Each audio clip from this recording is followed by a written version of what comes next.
ಪ್ರಧಾನಿ ನರೇಂದ್ರ ಮೋದಿ ಮತ್ತೆ ವಿಡಿಯೋ ಮಾಡಿದ್ದಾರೆ. ಅಬ್ಯೂಸಸ್ ನೆವರ್ ಸಾಲ್ವ್ ಎನಿಥಿಂಗ್ ಅಂತ ಹೇಳಿದ್ದಾರೆ. ಅಂದ್ರೆ ನಂಗೆ ಮತ್ತು ನನ್ನ ತಾಯಿಗೆ ಕೆಟ್ಟದಾಗಿ ಬೈದಿರೋ ಮಕ್ಕಳನ್ನ ಕ್ಷಮಿಸೋಣ, ಶಿಕ್ಷೆ ಕೊಡೋದ್ರಿಂದ ಕೇಸ್ ಹಾಕಿ ಕೋರ್ಟ್ ಸುತ್ತೋ ಹಾಗೆ ಮಾಡೋದ್ರಿಂದ ಪರಿಸ್ಥಿತಿ ಬದಲಾಗಲ್ಲ ಅಂತ ಹೇಳಿದ್ದಾರೆ. कुछ शरारती बच्चों ने भद्दी भद्दी गालियां बोली, किसी भी सभ्य समाज को शोभा न दे. मुझे तो गालियां दी गई, मेरी स्वर्गीय माता को भी गालियां दी गई. ನೀಟ್ ಪ್ರತಿಭಟನೆಯಲ್ಲಿ ಕೆಲವರು ಪ್ರಧಾನಿಗೆ ತೀರಾ ಅಶ್ಲೀಲವಾಗಿ ಅಸಹ್ಯ ಅನ್ನೋ ರೀತಿಯಲ್ಲಿ ಬೈದಿದ್ರು. ಮುಖ್ಯವಾಗಿ ಈ ಹುಡುಗಿ.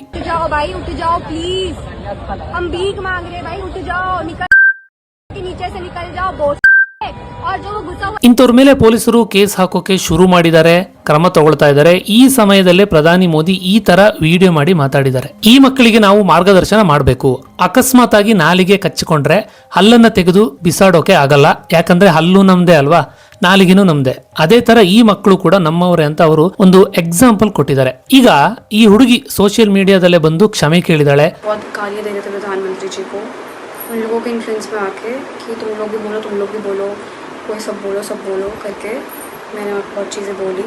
मैंने जो करा वो माफ़ी के लायक नहीं था. मैंने बहुत गंदी चीज़ें बोली है. ನಂಗೆ ತುಂಬಾ ಅಚ್ಚರಿ ಅಂತ ಅನ್ಸೋದೇನಂದ್ರೆ, ಈ ಹುಡುಗಿಗೆ ಈಗ 15 ವರ್ಷ ಅಂತೆ. ಅಲ್ಲಿ ಸುತ್ತಮುತ್ತ ಇದ್ದವರು ನನ್ನನ್ನ ಪ್ರೇರೇಪಿಸಿದ್ರು, ಅದಕ್ಕೆ ನಾನು ಹಾಗೆಲ್ಲ ಮಾತಾಡದೆ ಅಂತ ಆಕೆ ಈ ವಿಡಿಯೋದಲ್ಲಿ ಹೇಳಿದಾಳೆ. ಪ್ರಧಾನಿ ಮೋದಿ ಈ ವಿಷಯದಲ್ಲಿ ಸರಿಯಾಗಿ ಮಾಡಿದ್ದಾರೆ. ಇನ್ನು ಚಿಕ್ಕ ವಯಸ್ಸು, ಯಾವುದೋ ಆವೇಶದಲ್ಲಿ ಕಾನೂನಿನ ಅರಿವು ಇಲ್ಲದೆ ಬೈತಾರೆ, ಆಮೇಲೆ ಅದರ ಪರಿಣಾಮ ಕೆಟ್ಟದಾಗಿರುತ್ತೆ ಅನ್ನೋದು ಅವರಿಗೆ ಗೊತ್ತಿರೋದಿಲ್ಲ. ಈ ಮಕ್ಕಳ ಮೇಲೆ FIR ಮಾಡಿ ದ್ವೇಷ ಸಾಧಿಸುವ ಕೆಲಸನ ಸರ್ಕಾರ ಅಥವಾ ಪೊಲೀಸರು ಮಾಡಬಾರದು. ಅವೆಲ್ಲ ಪೊಲೀಸರ ಕೆಲಸನೂ ಅಲ್ಲ.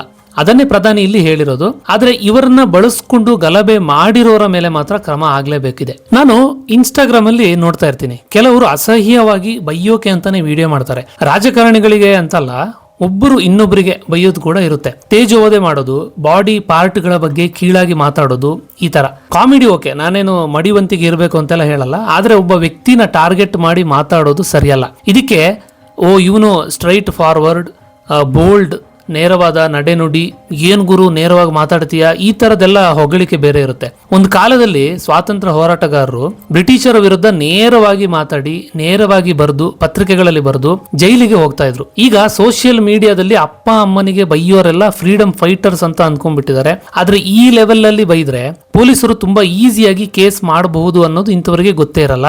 ಕೆಟ್ಟ ಮಾತಾಡೋದು ಹೀರೋಯಿಸಂ ಅಲ್ಲ.